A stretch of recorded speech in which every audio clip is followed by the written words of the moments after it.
কিয়ামতের ওই কঠিন ময়দানে 7 শ্রেণীর ব্যক্তিকে রব্বুল আলামিন তার আরশের নিচে ছায়া দিবেন। তার মধ্যে প্রথম শ্রেণীর ব্যক্তি হলো ইমামুন আদিল, যে ইনসাফের সাথে বিচার করে, যে জাস্টিস সমাজে সার্ভ করে, যে সুশাসন নিশ্চিত করে, ওই ইমামুন আদিল। আদিল শব্দটা বুঝছেন না? ইন্নাল্লাহা ইয়া'মুরু বিল আদল, পাইছেন? আদিল। 7 শ্রেণীর ব্যক্তিকে আল্লাহ তাআলা সুশীতল আরশের নিচে ছায়া দিবেন, যেদিন তার দেয়া ছায়া ছাড়া কোনো ছায়া থাকবে না।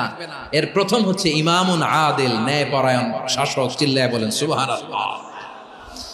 আবার বিশ্বনবী বললেন, ইন্নাল মুকসিতিনা ইনদাল্লাহি আলা মানাবিরা মিন নূর আন ইয়ামিনির রহমান। কিয়ামতের দিন যারা ন্যায় পরায়ণ হিসেবে আল্লাহর সামনে দাঁড়াবে, কিয়ামতের দিন রব্বুল আলামিন তার আরশের ডান দিকে ওই ন্যায় পরায়ণ লোকদের জন্য আরশের ডান দিকে একটা নূরের